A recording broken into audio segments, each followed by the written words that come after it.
Welcome to my channel let's learn today में। तो friends, आज हम जुलाई 2023 के पर्यावरण अध्ययन के सुपर 30 क्वेश्चन करने वाले हैं। तो अगर आप हमारे चैनल पर नए हैं तो सब्सक्राइब कर बेल आइकन को दबाइएगा, वीडियो में लास्ट तक बने रहें। तो चलिए स्टार्ट करते हैं। क्वेश्चन 1, निम्नलिखित में से कौन सा कथन आकलन प्रक्रिया के बारे में सबसे कम उपयुक्त है? ऑप्शन ए, बच्चे को निजी विवरण और व्यक्तिगत पृष्ठपोषण देना वांछनीय अभ्यास है। ऑप्शन बी, सीखने के संकेत और उप संकेतों को सूची बनाना रिपोर्टिंग को अधिक विस्तृत करना है। या ऑप्शन सी, ठीक, अच्छा और बहुत अच्छा जैसी टिप्पणी बच्चों के सीखने के बारे में एक समझ प्रदान करती है। या ऑप्शन डी, बच्चों के पोर्टफोलियो में केवल उनके सबसे बेहतर कार्य न होकर सभी तरह के कार्य होना चाहिए। तो कौन सा ऑप्शन सही हो जाएगा? कह रहा है कि आकलन की प्रक्रिया मतलब असेसमेंट प्रोसीडर। तो कौन सा ऑप्शन सही हो जाएगा?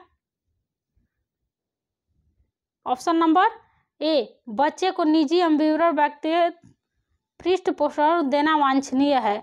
ठीक है, आकलन प्रक्रिया में बच्चे क्या करते हैं? बच्चों को निजी विवरण का पृष्ठपोषण देना वांछनीय है, अभ्यास नहीं है। यह एक क्या है? स्थैतिक होता है और तो कम उपयुक्त है। देखिए, कम पूछ रहा है तो ये वांछनीय नहीं है, लेकिन कम पूछ रहा है तो यही आंसर हमारा क्या हो जाएगा? सही हो जाएगा। ठीक है, अगला क्वेश्चन देखते हैं। अगला क्वेश्चन है, क्या आपने अपने घर या स्कूल के आसपास जानवर देखे हैं जिनके छोटे बच्चे अपनी नोटबुक में उनके नाम लिखिए? इस प्रश्न के माध्यम से किस प्रकार कौशल का आकलन किया गया है? ऑप्शन ए, वर्गीकरण एवं चर्चा। ऑप्शन बी, परिकल्पना एवं प्रयोग करना। ऑप्शन सी, न्याय के लिए सरोकार। या ऑप्शन डी, अवलोकन एवं रिकॉर्डिंग। तो कह रहा है कि एक टीचर जो है वो बच्चों को क्या करता है? बच्चों से पूछता है कि क्या आपने कोई अपने घर या स्कूल के आसपास कोई जानवर के बच्चे देखे हैं? अगर देखे हैं तो उनको अपनी नोटबुक में, अपने कॉपी में लिखिए उसके बारे में। ठीक है, तो इससे किस कौशल का विकास होगा बच्चे में? तो ऑप्शन नंबर कौन सही हो जाए? ऑप्शन नंबर डी, अवलोकन एवं रिकॉर्डिंग। क्योंकि देखिए, बच्चे जब उस जानवर को देखेंगे, ध्यान से देखेंगे, उसका अवलोकन करेंगे और फिर वो अपने माइंड में उसका छवि बनाएंगे, रिकॉर्डिंग करेंगे। तो कौन सा ऑप्शन सही? Option number D. चलिए अगला क्वेश्चन देखते हैं। अगला क्वेश्चन है, पर्यावरण अध्ययन की अंतः विषयी प्रकृति पर्यावरणीय मुद्दों को द्वारा संशोधित करती है। ऑप्शन ए, विज्ञान और सामाजिक विज्ञान की विषय वस्तु और पद्धति के प्रयोग। ऑप्शन बी, सामाजिक विज्ञान और पर्यावरण शिक्षा की विषय वस्तु और पद्धति के प्रयोग। ऑप्शन सी, विज्ञान की विषय वस्तु और पद्धति के प्रयोग। या ऑप्शन डी, विज्ञान, सामाजिक विज्ञान और पर्यावरण शिक्षा के विषय वस्तु और पद्धति का प्रयोग। तो कौन सा ऑप्शन सही हो जाएगा? ऑप्शन नंबर डी, विज्ञान, सामाजिक और विज्ञान के पर्यावरण शिक्षा के विषय वस्तु और पद्धति में प्रयोग। ठीक है, अगला क्वेश्चन देखते हैं। नेक्स्ट क्वेश्चन क्या है? एक कक्षा 5 के शिक्षक एक सवाल देता है, पेड़ों के 5 लाभ लिखिए। जबकि कक्षा के शिक्षक निम्न सवाल देते हैं, क्या होगा अगर धरती पर कोई पेड़ न हो? इन सवालों की प्रकृति कैसी है? ऑप्शन ए, बंद अंत वाला अभिसारी और मुक्त अंत वाला अपसारी प्रश्न। मुक्त अंत वाला अभिसारी और बंद अंत वाला अपसारी। मुक्त अंत वाला अपसारी और बंद अंत वाला अभिसारी। या ऑप्शन डी हो जाएगा, बंद अंत वाला अपसारी और मुक्त अंत वाला अभिसारी। तो कौन सा ऑप्शन सही हो जाएगा? ऑप्शन नंबर डी, बंद अंत वाला अपसारी और मुक्त अंत वाला अभिसारी प्रश्न। ठीक है, चलिए नेक्स्ट क्वेश्चन देखते हैं। फ्रेंड्स, क्वेश्चन थोड़े बड़े बड़े हैं इसलिए ज़्यादा जूम नहीं कर पा रहे हैं। देखते हैं नेक्स्ट क्वेश्चन। कक्षा 1 में पर्यावरण अध्ययन में शिक्षार्थियों के आकलन के बारे में निम्नलिखित में से कौन से सत्य है? ऑप्शन ए, मौखिक परीक्षाएं, क्योंकि हो सकता है कि बच्चे लिखने में सक्षम न हो। ऑप्शन बी, ड्राइंग, क्योंकि बच्चों को इसमें आनंद आता हो। ऑप्शन 3, शिक्षकों का अवलोकन और रिकॉर्डिंग। ऑप्शन 4, किसी को न रोके नीति को ध्यान में रखते हुए आकलन का कोई आवश्यकता नहीं है। 1 और 2 तथा 3। ऑप्शन बी, केवल 4। ऑप्शन सी, 1 और 2। या ऑप्शन डी, 3 और 4। तो कौन सा ऑप्शन सही हो जाएगा? ऑप्शन नंबर ए, 1, 2 और 3, ये तीनों हमारे क्या हो जाएंगे? ऑप्शन सही हो जाएंगे। चलिए नेक्स्ट क्वेश्चन देखते हैं। अगला क्वेश्चन है, कक्षा 5 की शिक्षिका एक एल्युमिनियम फाइल लेती है और पानी में डाल देती है एवं दिखाती है कि ऊपर तैरता है। फिर वह फाइल को मोड़कर जोर से दबाकर निचोड़ती है और फिर उसे पानी में डालती है तथा शिक्षार्थियों को दिखाती है कि वह डूब जाता है। बाद में वह शिक्षार्थियों को यह सोचने का कारण देने के लिए कहती है कि ऐसा क्यों हुआ। इस प्रश्न का उत्तर देने में निम्नलिखित में से कौन से प्रक्रम कौशल का प्रयोग किया जाएगा। ऑप्शन ए परिकल्पना, ऑप्शन बी वर्गीकरण, ऑप्शन सी अवलोकन या ऑप्शन डी मापन। कौन सा ऑप्शन सही हो जाएगा? ऑप्शन नंबर सी अवलोकन, क्योंकि बच्चे उसे ध्यान से देखेंगे, उसको सोचेंगे, उसके बारे में सोचेंगे, ऑब्जर्व करेंगे, आखिर ये हुआ तो कैसे हुआ, तो इस कौशल का क्या होगा? विकास होगा। किसका? अवलोकन का। ठीक है, अगला क्वेश्चन देखते हैं। नेक्स्ट क्वेश्चन है, पर्यावरण अध्ययन के शिक्षा शास्त्र के संदर्भ में सिवाय के निम्नलिखित में से सभी वांछनीय अभ्यास है। सिवाय के मतलब जो नहीं है उसको पूछा है। ऑप्शन ए आलोचनात्मक चिंतन और समस्या समाधान के लिए क्षमता संवर्धन करने में, ऑप्शन बी बच्चे की अस्मिता का पोषण करने में, ऑप्शन सी वास्तविक अवलोकन के स्थान पर पाठ्य पुस्तकीय ज्ञान की श्रेष्ठता को स्वीकार करने में, या ऑप्शन डी पाठ्य वस्तुओं और संकेतों की बहुलता को बढ़ावा देने में। तो कौन सा ऑप्शन सही हो जाएगा? ऑप्शन नंबर सी वास्तविक अवलोकन के स्थान पर पाठ्य पुस्तकीय ज्ञान की श्रेष्ठता को स्वीकार करने में। देखिए ऐसा नहीं करा, ये वही पूछ रहा है के सिवाय मतलब के अलावा कौन है, तो इसके अलावा बाकी सब है। तो कौन सा ऑप्शन से? Option number C. देखिए पर्यावरण जो होता है कि शिक्षा शास्त्र में बालकों को क्या किया जाता है, केवल पाठ्य पुस्तकों तक ही सीमित नहीं, उसे क्या करना चाहिए, वास्तविक घटनाओं का भी ज्ञान कराया जाता है, जिससे कि क्या होता है छात्रों में आलोचनात्मक चिंतन, समस्या समाधान की क्षमता में क्या होगी? वृद्धि होगी। जब बालक को अन्य चीज़ों के विषय में जानेगा, उसका सामना करेगा, तभी तो जब किसी चीज़ में कठिनाइयाँ महसूस करेगा, उसके बारे में सोचेगा निकलने के लिए, तभी वो क्या हो जाएगा?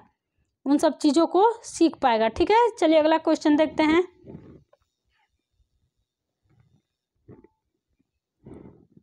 नेक्स्ट क्वेश्चन है, महेश कक्षा 4 के शिक्षक है, वे वृक्ष संरक्षण की अवधारणा पर शिक्षार्थियों को संवेदनशील बनाने के लिए योजना बनाते हैं। निम्नलिखित में से कौन सा एक गतिविधि इस उद्देश्य के लिए सर्वाधिक उपयुक्त है? ऑप्शन ए वाद विवाद प्रतियोगिता का आयोजन करना, ऑप्शन बी एक पौधे को अपनाने और उसका पोषण करने के लिए प्रत्येक शिक्षार्थी को प्रेरित करना, ऑप्शन सी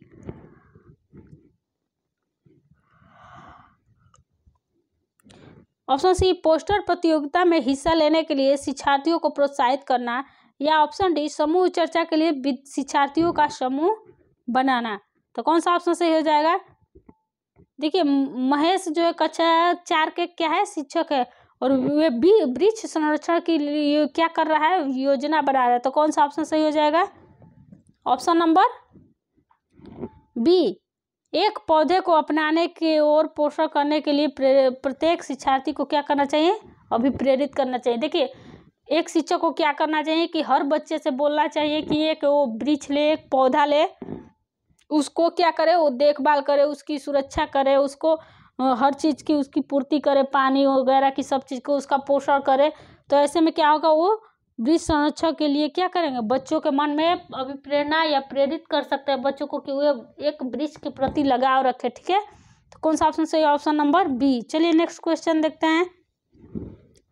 अगला क्वेश्चन है, पर्यावरण अध्ययन में बच्चे शिल्पकला और चित्रकला के समूह में सीखना विशेष रूप से पसंद करते हैं क्योंकि ऑप्शन ए यह सहपाठी अधिगम को बढ़ावा देता है, ऑप्शन 2 यह सामाजिक अधिगम के बेहतर बनाता है, ऑप्शन 3 यह बच्चों की सृजनात्मकता की प्रशंसा की जाती है तो वे खुश होते हैं व उनके प्रति प्रेरित भी होते हैं, ऑप्शन 4 यह कक्षा में अनुशासन को बढ़ाता है। सही विकल्प को चुनिए। ऑप्शन ए 1 और 4, ऑप्शन बी 1, 2 तथा 4, ऑप्शन सी 1, 2 तथा 3, या ऑप्शन डी 3 तथा 2 तथा 3। कौन सा ऑप्शन सही हो जाएगा? ऑप्शन नंबर 3, 1, 2 और 3, ये तीनों ऑप्शन क्या हो जाएंगे? सही हो जाएंगे। ठीक है, चलिए नेक्स्ट क्वेश्चन देखते हैं। प्रयोग करना आकलन का एक संकेतक है। निम्नलिखित में से कौन सा एक प्रयोग करने संबंधी संकेतक का आकलन करने का सबसे उपयुक्त तरीका है? ऑप्शन ए चित्र पठन, ऑप्शन बी सृजनात्मक लेखन, ऑप्शन सी निर्देशन या प्रदर्शन, ऑप्शन सी डी हस्तपरक गतिविधियां। तो कौन सा ऑप्शन सही हो जाएगा? ऑप्शन नंबर डी हस्तपरक गतिविधि। चलिए अगला क्वेश्चन देखते हैं। नेक्स्ट क्वेश्चन क्या है? अगला क्वेश्चन, प्राथमिक कक्षाओं में शिक्षार्थियों के पास अनेक प्रक्रम में अनेक वैकल्पिक अवधारणाएं होती है, जैसे सजीव, निर्जीव, जल चक्रण, पौधे आदि। इन वैकल्पिक अवधारणाओं के स्रोत हो सकते हैं। ऑप्शन देखते हैं। ऑप्शन है परिवार एवं समुदाय, ऑप्शन 2 पाठ्य पुस्तकें एवं अन्य पुस्तकें, ऑप्शन 3 शिक्षक, या ऑप्शन 4 कहानियां एवं कविताएं।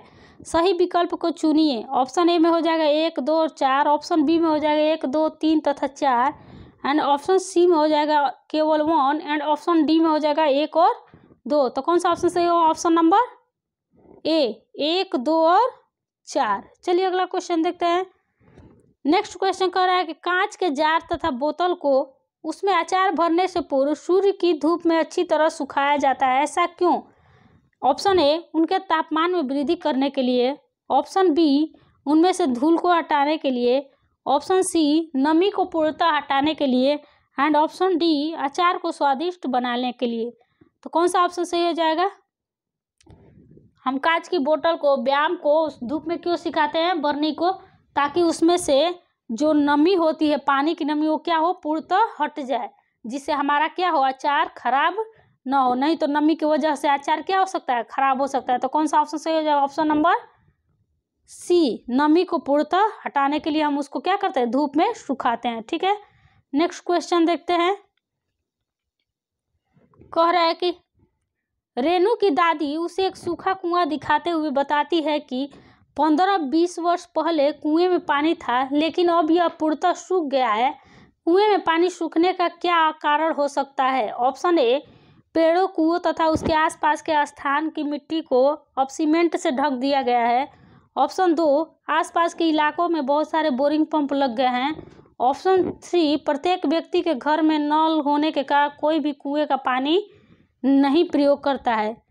तो कौन सा ऑप्शन सही होगा? ऑप्शन नंबर 1 और 2, ऑप्शन बी केवल 3, ऑप्शन सी डी केवल 2। तो कौन सा ऑप्शन सही होगा?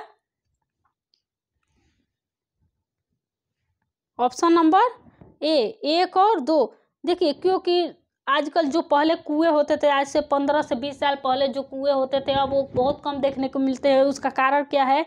तो ऑप्शन ए, जैसे पेड़ों को क्या किया, पेड़ों एवं कुओं तथा उनके आसपास की जगहों को क्या कर दिया गया, तो अब सीमेंट से लोग ढलैया करवा दे रहे हैं, प्लास्टर करवा दे रहे हैं, जिसकी वजह से क्या हो रहा है, पेड़ वहाँ कुएं नहीं हो पा रहे हैं, और आसपास के इलाके में बहुत सारे क्या है, बोरिंग पंप बैठ गए, जिससे अब कोई कुएं का प्रयोग नहीं करता है। ठीक है, तो चलिए नेक्स्ट क्वेश्चन देखते हैं।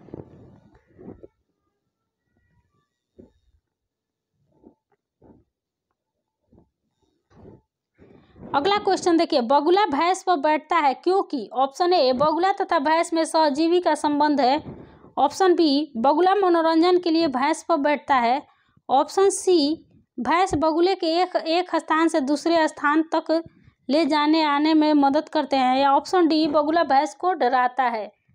तो कौन सा ऑप्शन सही होगा? देखिए, एक बगुला जो होता है वो भैंस के ऊपर देखते रहेंगे। जब बगुला भैंस बैठी रहती है, चरती रहती है घास को, तो क्या करता है, बगुला उसके ऊपर बैठा रहता है। ऐसा वो क्यों करता है? तो कौन सा ऑप्शन सही हो जाएगा? ऑप्शन नंबर ए बगुला भैंस पर सहजीवी का संबंध है। क्यों? देखिए, जो बगुला भैंस का सहजीवी का संबंध इसलिए क्योंकि बगुला भैंस के ऊपर बैठता है, तो बैठता है। सहजीवी का मतलब देखिए क्या होता है कि किसी एक जीव का दूसरे जीव पर आश्रित होना आंशिक रूप से, ठीक है, अपने जीवन का निर्वाह कर। जैसे भैंस के ऊपर कीड़े मकोड़े बैठे रहते हैं, या कुछ भी जो मृत जीव होते हैं, उसे वो क्या करता है, बगुला खाता है। ठीक है, तो चलिए अगला क्वेश्चन देखते हैं। निम्नलिखित में से जड़ का कौन सा कार्य पौधों के लिए नहीं है?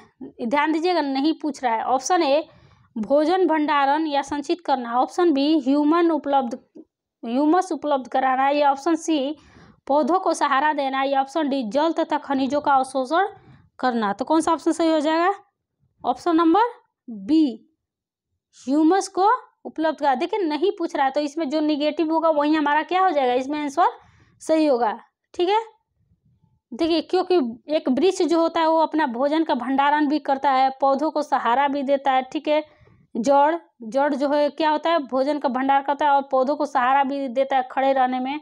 जल तथा खनिजों का अवशोषण भी किसके द्वारा होता है, तो जड़ के द्वारा ही। तो कौन सा ऑप्शन सही है, ऑप्शन नंबर बी। चलिए अगला क्वेश्चन देखते हैं, ये बहुत वीवीआई क्वेश्चन है। ठीक है, कर्नल मल्लेश्वरी के विषय में नीचे दिए गए प्रश्नों पर विचार कीजिए। ऑप्शन ए, वह अंतर्राष्ट्रीय ख्याति प्राप्त भारोत्तोलक वेट लिफ्टर है। ऑप्शन बी, वह कर्नाटक की है। ऑप्शन सी, उसने अपने नाम बहुत से रिकॉर्ड बनाए हैं, वह 130 किग्रा तक का भार उठा सकती है। ऑप्शन 4, जब वह 12 वर्ष की थी तभी से वह भार उठाने का अभ्यास में लगी है। सही कथन को चुनिए। ऑप्शन ए 1, 2 और 3, ऑप्शन बी 1, 3 तथा 4, ऑप्शन सी केवल 1 या ऑप्शन डी 1 और 4। तो कौन सा ऑप्शन से होगा। देखिए कर्नल मल्लेश्वरी के बारे में, वो क्या थी, एक भारत की वेट लिफ्टर थी, भारोत्तोलक जिसको बोलते हैं। ठीक है, तो कौन सा ऑप्शन से, ऑप्शन नंबर डी 1 और 4, केवल ये 1 नंबर सही है और 4 नंबर सही है। देखिए कर्नल मल्लेश्वरी भारत की एक क्या थी, अंतर्राष्ट्रीय ख्याति प्राप्त भारोत्तोलक थी। इनका जन्म कब हुआ था, तो इनका जन्म हुआ था, देखिए इनका जन्म हुआ था 1 जून, इनका जन्म 1 जून 1975 में हुआ था। ठीक है, को आंध्र प्रदेश में एक राज्य में हुआ था। और कर्नल मल्लेश्वरी वर्ष 2000 में ग्रीष्मकालीन ओलंपिक सिडनी ऑस्ट्रेलिया में 240 किग्रा भार तक भारतीय रिकॉर्ड बनाने में प्रथम भारतीय महिला बनी थी। और ये 12 वर्ष की उम्र से ही क्या करने लगी थी, तो इसका भार उठाने की प्रैक्टिस करने लगी थी। ठीक है, तो चलिए नेक्स्ट क्वेश्चन देखते थे।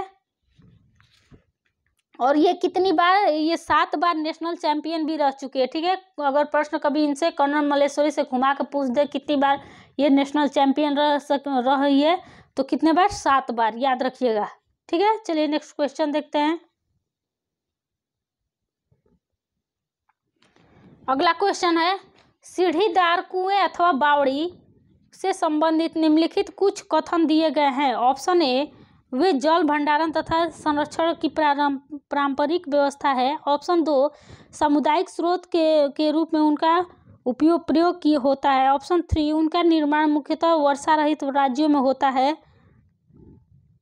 ऑप्शन 4, उनके केवल संदूषित जल होते हैं।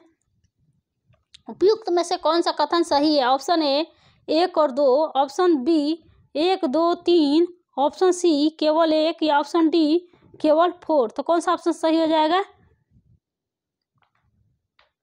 ऑप्शन नंबर बी 1, 2 और 3। वे जल संरक्षण का पारंपरिक व्यवस्था भी है और सामुदायिक स्रोत से उनका प्रयोग भी किया जाता है। और उनका निर्माण मुख्यतः वर्षा रहित राज्यों में होता है, जहां वर्षा बहुत कम होती है। ठीक है, चलिए नेक्स्ट क्वेश्चन देखते हैं। कह रहा है कि वर्ली एक पारंपरिक कला का प्रकार है। वर्ली नामक स्थान किस राज्य में है। Option A Maharashtra, option B Orissa, option C Rajasthan या ऑप्शन डी बिहार। तो कौन सा ऑप्शन सही हो जाएगा, ऑप्शन नंबर ए महाराष्ट्र का। ये किस राज्य का है, महाराष्ट्र। वर्ली जो चित्रकला है यह एक क्या है, पारंपरिक कला है। और यह वर्ली नामक आदिवासी समुदाय की कला है। किसका है, तो वर्ली नामक आदिवासी समुदाय का, याद रखिएगा। यह एक कला है। यह जनजाति कहाँ रहते हैं, तो महाराष्ट्र में, ये तो आप देख ही लिए। तथा वह स्थान भी वर्ली के नाम से जाना जाता है। उस जगह को भी क्या कहते हैं, वर्ली ही कहते हैं। यह मुंबई के पास स्थित है। कहाँ है, तो मुंबई के पास स्थित है। यह जनजाति पश्चिमी भारत में सबसे बड़ी जनजाति है। कौन, अगर देखिए क्वेश्चन घुमा के भी पूछ सकता है कि पश्चिमी भारत की सबसे बड़ी जनजाति कौन सी है, तो वर्ली जनजाति, याद रखिएगा। ठीक है, इससे और भी क्वेश्चन बन सकते हैं। चलिए नेक्स्ट क्वेश्चन देखते हैं। तमिलनाडु के निकटवर्ती समीपवर्ती राज्य है। ऑप्शन ए केरल, कर्नाटक और आंध्र प्रदेश। ऑप्शन बी केरल, गुजरात और कर्नाटक। ऑप्शन सी आंध्र प्रदेश, गोवा और कर्नाटक। ऑप्शन डी गोवा, कर्नाटक और केरल। तो कौन सा ऑप्शन सही हो जाएगा, कह रहा है कि तमिलनाडु के निकटवर्ती राज्य कौन कौन से है, तो ऑप्शन नंबर 1 केरल, कर्नाटक और आंध्र प्रदेश। चलिए नेक्स्ट क्वेश्चन देखते हैं। निम्नलिखित में से किसकी सुनने की शक्ति इतनी तीक्ष्ण होती है कि वह वायु के पत्तों के हिलने की ध्वनि और घास पर किसी जानवर के चलने की ध्वनि में अंतर कर सकता है? ऑप्शन ए बाघ, ऑप्शन बी गिद्ध, ऑप्शन सी रेशमी कीड़ा या ऑप्शन डी कुत्ता। कौन सा ऑप्शन सही हो जाएगा? ए बाघ। चलिए अगला क्वेश्चन देखते हैं। कह रहा है कि जब कोई व्यक्ति ट्रेन द्वारा अहमदाबाद से केरल की यात्रा करता है, जब वो अनेक सुरंगों को पार करता है, ये सुरंगें पर्वत में है, किस पर्वत में है ये सुरंगें? तो option A Vindhyachal, option B Aravalli, option C Paschimi Ghat या ऑप्शन डी पूर्वी घाट। तो कौन सा ऑप्शन सही हो जाएगा? ऑप्शन नंबर सी पश्चिमी घाट में। ठीक है, नेक्स्ट क्वेश्चन देखते हैं। कह रहा है कि पृथ्वी गोल है, वास्तव में पृथ्वी पर ऊपर नीचे कुछ नहीं होता है, केवल सापेक्ष होता है। हम भारत के लोगों के सापेक्ष उल्टे हो सकते हैं। Option A Alaska USA, option B Libya, option C Algeria या ऑप्शन डी अर्जेंटीना। तो कौन सा ऑप्शन सही हो जाएगा? किसके सापेक्ष हम उल्टे हो सकते हैं? कौन सा option? Option number A Alaska USA. चलिए नेक्स्ट क्वेश्चन देखते हैं। अगला क्वेश्चन है, मच्छरों के प्रजनन को रोकथाम के लिए ठहरे पानी पर तेल डालने की सलाह दी जाती है। ऐसा इसलिए क्योंकि ऑप्शन ए तेल ऑक्सीजन की आपूर्ति को काट देता है, जिससे मच्छरों का प्रजनन थम जाता है। ऑप्शन बी मच्छरों को तेल द्वारा विकसित किया जाता है।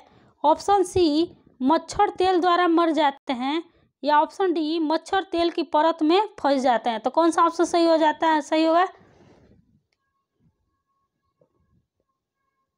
कौन सा ऑप्शन सही है? ऑप्शन नंबर ए तेल ऑक्सीजन की आपूर्ति को रोक देता है, काट देता है, जिससे प्रजनन क्षमता उसकी क्या होती है? रुक जाती है, जिससे मच्छर ज़्यादा से फैलते नहीं है। ठीक है, चलिए नेक्स्ट क्वेश्चन देखते हैं। अगला क्वेश्चन है, निम्नलिखित में से कौन सा कीट मधुमक्खी की भांति कॉलोनी बस्ती में एक साथ नहीं रहता? ऑप्शन ए ततैया या बर्रा, ऑप्शन बी चींटी, ऑप्शन सी दीमक या ऑप्शन डी मकड़ी। तो कौन सा ऑप्शन सही हो जाएगा? ऑप्शन नंबर डी मकड़ी। चलिए नेक्स्ट क्वेश्चन देखते हैं। अगला क्वेश्चन है, ग्रामीण क्षेत्रों के मकानों के ढांचे वहाँ की जलवायु मौसम में स्थिति से संबंधित होता है। एक गांव के मकानों के लक्षण लिख दिए गए हैं नीचे, बताइए। ऑप्शन ये महान मजबूत बांस के खंभों पर बने होते हैं मकान होगा, ये मिसप्रिंट हो गया, मकान होगा। अंदर से भी मकान लकड़ी से बना नहीं बने हो, सॉरी लकड़ी से बने होते हैं। और जो मकान जो होता है ज़मीन से 3 या 3.5 फीट की ऊंचाई पर बने होते हैं। मकान की छतें क्या होती है? ढालू होते हैं, मतलब ऐसे ढलान होता है, उसमें पानी पड़ेगा तो पानी रुकेगा नहीं, फिसल के गिर जाएगा। यदि इस गांव में भारी वर्षा होती है तो यह गांव किस राज्य में होना चाहिए? Assam, option B Uttar Pradesh, option C Rajasthan या ऑप्शन डी बिहार। तो कौन सा ऑप्शन सही हो जाएगा? Option number A Assam.